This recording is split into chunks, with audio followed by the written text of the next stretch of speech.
Hello students, today we will learn articles.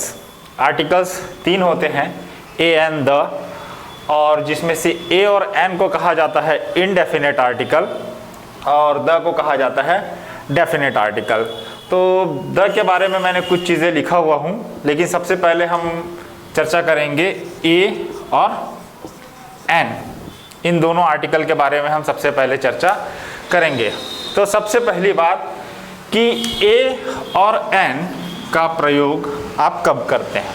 तो इसके लिए सिंपल सी एक लाइन है कि a और n का प्रयोग आप काउंटेबल नाउन से पहले करते हैं. मैं रिपीट कर रहा हूं, a और n का प्रयोग आप काउंटेबल नाउन से पहले करते हैं. अब काउंटेबल नाउन जैसे कि मैंने यहां पर लिख दिया बॉय, ठीक है, और इससे पहले मैंने लिख दिया यहां पर खाली स्थान. तो अब इस काउंटेबल नाउन जो कि बॉय है, इससे पहले आपको a और n का प्रयोग करना है. तो यदि इस काउंटेबल नाउन का, जिसको मैंने सर्कल किया अभी, यदि इस काउंटेबल नाउन का उच्चारण व्यंजन होगा तो आपको प्रयोग करना है a, और यदि इसका उच्चारण स्वर होगा तो आपको प्रयोग करना होगा n. चूंकि ये एक व्यंजन साउंड आ रहा है इससे, तो यहां पर आ जाएगा अ बॉय. ठीक है, तो ये हो गया इसका एक सीधा और सरल सा उदाहरण. और इसके साथ ही सीधा और सरल इसको समझने का तरीका यही है कि a और n का प्रयोग आप तब करेंगे जब काउंटेबल नाउन का जो साउंड है वो यदि स्वर होगा तो n, और यदि उसका उच्चारण व्यंजन हुआ तो आप प्रयोग करेंगे a. अब देखते हैं स्वर और व्यंजन, कॉन्सोनेंट एंड वॉवेल के बारे में. कॉन्सोनेंट जब कभी भी होगा तो आप प्रयोग करेंगे a, और वॉवेल साउंड होगा तो आप प्रयोग करेंगे n. ठीक है, इंग्लिश में उसको कॉन्सोनेंट व्यंजन को और स्वर को वॉवेल कहते हैं. तो अंग्रेजी में a, e, i, o, u, ये 5 ऐसे अक्षर है जिनको कि वॉवेल साउंड प्रोड्यूस करने वाला माना गया है. अर्थात इन्हीं से ही कोई भी स्वर शब्द उत्पन्न होता है. ठीक है, लेकिन याद रखिएगा आप लोग कि हर वो शब्द नहीं जो इन 5 अक्षर से प्रारंभ होता हो तो वो स्वर होगा, ऐसा जरूरी नहीं है. लेकिन इन्हीं 5 से स्वर की उत्पत्ति होती है, ये एकदम 100% है. लेकिन हम गलती कर जाते हैं कि जैसे ही हम इन 5 अक्षर से शुरू कोई भी शब्द देखते हैं तो हम n का प्रयोग कर देते हैं, और वहीं पर हमारी गलती है. फॉर एग्जाम्पल, मैं लिखता हूं अम्ब्रेला, तो मैंने लिखा है अम्ब्रेला.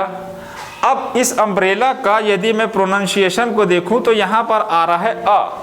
ठीक, आप लोगों ने हिंदी में सुना होगा अ, आ, ए, ये सब स्वर है.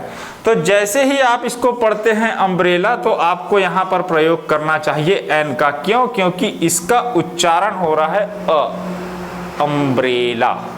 ठीक है, और अब इसकी जगह इसी 5 में से यदि मैं उसी u शब्द का प्रयोग करता हूँ, यूनिट, मैंने लिखा यूनिट, तो अब इसका प्रोनाउंसिएशन है u, और u कोई स्वर नहीं है, अर्थात यह कोई स्वर नहीं है. हिंदी में भी यदि आप इसको फोकस करेंगे तो यहां पर आ जाएगा आ. उदाहरण के तौर पर हमने एक अध्याय पढ़ लिया है, तो हम कह सकते हैं we have completed a unit, अर्थात हमने एक अध्याय पढ़ लिया है. लेकिन अगर आपने इस u को देख करके सोचा, खाली स्थान दिया हुआ है और आपको आर्टिकल का प्रयोग करने के लिए कहा गया है, तो आपने क्या किया, a और n का प्रयोग करना चाहिए आपको, वहां पर पूछा है, तो आपने इस u को देख करके n का प्रयोग कर दिया और सोचा ये तो स्वर है. नहीं, गलत. जब तक कि आप उस शब्द के उच्चारण को नहीं समझेंगे, आपसे गलती होने की संभावना है. तो इस बात को बड़ी ध्यान से और आसानी से समझिए कि a, e, i, o, u, ये वो शब्द, ये वो अक्षर है जिनसे स्वर उत्पन्न होता है, नो डाउट. लेकिन यदि आप सोचते हैं कि हर वो शब्द जो इन 5 अक्षर से बना है वो स्वर है, तो वो आप यहाँ पर समझ में गलती कर रहे हैं. आपको फोकस करना है बने हुए शब्द के उच्चारण में. यदि उस शब्द का उच्चारण स्वर से उत्पन्न हो रहा है तो बिल्कुल आप प्रयोग करेंगे एन का। लेकिन यदि उसका उच्चारण व्यंजन का है, जैसे यहाँ पर यू, य, ठीक, ये कोई स्वर नहीं है, तब आपको प्रयोग करना है ए का। तो बस यही एक नियम है ए और एन के संबंध में। मैं इसको रिपीट कर रहा हूं कि ए और एन का प्रयोग काउंटेबल नाउन से पहले होता है। काउंटेबल नाउन का मतलब जैसे कि सिर्फ एक, अगर मैं बॉयज लिख देता तो वो एक से ज्यादा हो गए, अर्थात मुझे आर्टिकल का प्रयोग वहां नहीं करना चाहिए। क्यों? क्योंकि वो काउंटेबल नाउन से आगे बढ़ चुका है, कितने हैं नहीं पता, ठीक। तो ऐसी स्थिति में आपको वहां पर ए और एन का प्रयोग नहीं करना चाहिए, ठीक है।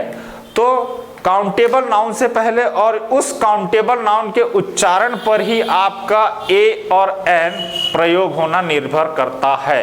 यदि उसका उच्चारण आपने सही किया तो आप इस ए और एन का प्रयोग सही करेंगे। बस इतना ही है ए और एन के संबंध में।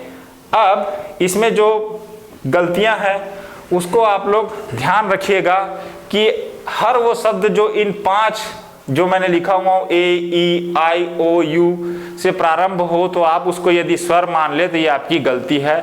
आपको उस शब्द के उच्चारण पर ध्यान देना होगा। यदि उसका उच्चारण स्वर होगा तो निश्चित ही वहां पर आप एन का प्रयोग कीजिए, लेकिन यदि उसका उच्चारण स्वर नहीं है, व्यंजन है, तब आपको प्रयोग करना है अ का। अब मैं इसमें ज्यादा उदाहरण नहीं देने वाला हूं क्योंकि मैं आप लोगों को बताने वाला हूं कि इसका प्रयोग आप स्वयं से कैसे करेंगे। तो आप अपने आसपास देखिए, ठीक है, आपको दरवाजा दिखेगा, सोचो, दरवाजे को वो कहते हैं डोर, एंड थिंक कि आपको ए का प्रयोग करना है या एन का प्रयोग करना है। आपको फैन दिखेगा, टेबल दिखेगा, बहुत सी चीजें होंगी आपके आसपास। अब आप उसको देखिए आप, और बस ये सोचिए कि काउंटेबल नाउन है और उसका प्रोनाउंसिएशन पर फोकस कीजिए कि कैसे हो रहा है। यदि आपने इस बात को कर लिया तो आप समझ जाएंगे कि ए और एन को मुझे ऐसे ही प्रयोग करना है। फॉर एग्जाम्पल मेरे हाथ में पेन है, डस्टर है, तो ऐसी बहुत सी चीज़ें आपके आसपास भी होंगी। बस याद रखिए वो काउंटेबल नाउन में बनाओ उनको एक, और दूसरा चीज़ उसके उच्चारण के अनुसार आप प्रयोग कीजिए। यदि आप इतना कर लेते हैं then the problem is solved. अब बात कर लेते हैं द का। तो द के संबंध में मैंने कुछ नियम पहले से लिख के रखा हुआ, मतलब कुछ शब्द जिनसे पहले आता ही है, वो लगा ही हुआ है, वो आपको जानना चाहिए। जैसे कि the sun, the moon, the earth, मतलब कोई भी ग्रह, उपग्रह, स्टार, इनके नाम से पहले आपको आर्टिकल द का प्रयोग करना है। उसके बाद आ जाते हैं कॉम्परेटिव डिग्री। कॉम्परेटिव डिग्री से पहले आपको द का प्रयोग करना होता है। जैसे कि मैंने पहले से लिख रखा है यहाँ पर, Ravi is the best boy of this class. ये जो बेस्ट लिखा हूं मैंने, ये सुपरलेटिव डिग्री है, और जब कभी भी आप सुपरलेटिव डिग्री का प्रयोग करते हैं तो उससे पहले आर्टिकल द का प्रयोग होता है। इसके बाद मैंने कॉम्परेटिव डिग्री से संबंधित एक वाक्य लिखा हुआ है, द सूनर द बेटर, अर्थात कुछ कहावतें ऐसी है जिनमें the sooner the better comparative degree का प्रयोग किया गया है। आपको याद रखना होगा, डिग्री पहचानने आना चाहिए। यदि खाली स्थान में एक जगह द दिया, उसके बाद कॉम्परेटिव डिग्री दिया हुआ है, और आगे खाली स्थान दिया हुआ है, फिर उसके बाद कॉम्परेटिव डिग्री दिया हुआ है, तो आप समझ जाइए कि आपको वहां पर आर्टिकल द का ही प्रयोग करना है। अब आ जाते हैं गंगा, जो कि एक नदी का नाम है, तो उससे पहले आपने प्रयोग किया आर्टिकल द। उसके बाद आ जाते हैं धार्मिक पुस्तकें, जैसे कि रामायण, गीता, ठीक, कुरान, बाइबल, ऑल दिस, इन सबसे पहले आपको आर्टिकल द का प्रयोग करना है। इसके बाद आ जाते हैं द इंडियन ओशन, ठीक, महासागरों के नाम यदि आपको लिखा हुआ है, प्रश्न में दिया हुआ है, तो आपको उसको आर्टिकल द से ही सबसे स्टार्ट करना चाहिए। द हिमालयास, जो हमारे हिमालय हैं उनसे पहले, क्योंकि वो भी एक हैं। अब इसके बाद आ जाता है the times of India. The times of India अर्थात कोई भी अंग्रेजी अखबार का नाम जब शुरू होता है तो उससे पहले हम आर्टिकल द का प्रयोग करते हैं। इसके अलावा इनका प्रयोग जब किया जाता है तो आपको पता होना चाहिए, ये सब रूल ये हैं, लेकिन कुछ चीजें ऐसी है जहां पर आपको यही आर्टिकल परेशान करता है। यही आर्टिकल परेशान करता है का मतलब ये होता है, जब इनको प्रारंभ में लिखा जाता है, कई बार आपको बताया जाता है कि यदि प्रारंभ में खाली स्थान दिया हुआ है, ठीक है, तो ये सब चीजें हैं। जैसे कि गंगा लिखा हुआ है, गंगा से पहले खाली स्थान दिया हुआ है, तो आपने इसको पढ़ रखा है तो आप बना लेंगे कि हाँ मुझे द लगाना है। लेकिन अगर कोई ऐसा शब्द जिसके पहले अब आपको ना तो ए लगाना है ना एन लगाना है, आपको लगाना है द, तो आप उसको पहचानोगे कैसे? तो उसका तरीका ये है कि जब किसी भी एडजेक्टिव, ठीक है, किसी भी एडजेक्टिव को जब बताया जाता है पूरे के पूरे प्रजाति के रूप में, ठीक है, उसको एज पूरी की पूरी क्लास के रूप में यदि उसको हम इंगित करते हैं, तब आपको द का प्रयोग करना चाहिए। जैसे कि मैं लिखता हूं द ब्लाइंड कैन नॉट सी, मैंने लिखा द ब्लाइंड कैन नॉट सी, ठीक है। अब ये जो ब्लाइंड है ये कोई एक ब्लाइंड के लिए उपयोग नहीं किया गया है, ये पूरे जो व्यक्ति अंधा होता है वह देख नहीं सकता, ठीक। तो जो भी होगा blind, that person can not see, तो पूरे ब्लाइंड को पता चल रहा है। जब आप करते हैं अमीरों की, अगर मैं बोलता हूं द रिच आर हैप्पी, अर्थात अमीर लोग सुखी होते हैं, मैं बोलता हूं इसी प्रकार से आप लोगों ने देखे होंगे कि the cow is a pet animal लिखा जाता है, तो किसी एक काउ को नहीं कह रहे हैं आप, उस पूरे काउ को बता रहे हैं आप। तो सबसे बड़ी चीज ये होता है कि पूरी की क्लास को बताता है वो, तब आपको आर्टिकल द का प्रयोग ऐसी स्थिति में करना चाहिए, ठीक है। एक, अब इसके बाद जो सेकंड है वो है किसी भी नाम से पहले आर्टिकल प्रयोग नहीं करते हम, ठीक है, किसी भी नाम से पहले आर्टिकल का प्रयोग नहीं होता, लेकिन उस नाम से पहले यदि एडजेक्टिव का प्रयोग किया गया है तो आपको वहां पर आर्टिकल द का प्रयोग करना चाहिए। इसका सबसे बेहतरीन उदाहरण है अशोका, ठीक है, सम्राट अशोक। इनसे पहले लिखा हुआ है ग्रेट, महान सम्राट अशोक, ठीक। तो ये आ गया आपका आर्टिकल द ग्रेट अशोका, ठीक है। दूसरा उदाहरण और समझ लीजिए बड़ी आसानी से, द ग्रेट खली का नाम तो सुने ही होंगे आप लोगों ने, ये, ठीक, द ग्रेट खली। तो ये रहा आपका नाम, ये रहा एडजेक्टिव जो कि इसकी विशेषता बता रहा है। किसी भी नाउन और प्रोनाउन की विशेषता बताने वाले शब्द को ही कहते हैं आप एडजेक्टिव। यदि उसका प्रयोग किया गया है then you can use article the, ठीक। तो ये दो उदाहरण, I hope that you understood, आपको समझ में आ गया होगा। अब इसके बाद कई बार ऐसा होता है जहां पर किसी चीज को स्पेसिफिक हम बनाते हैं तो हम ये नहीं समझ पाते कि मुझे आर्टिकल का प्रयोग करना है तो कैसे करूं, मुझे द लगाना है तो कैसे लगाऊं।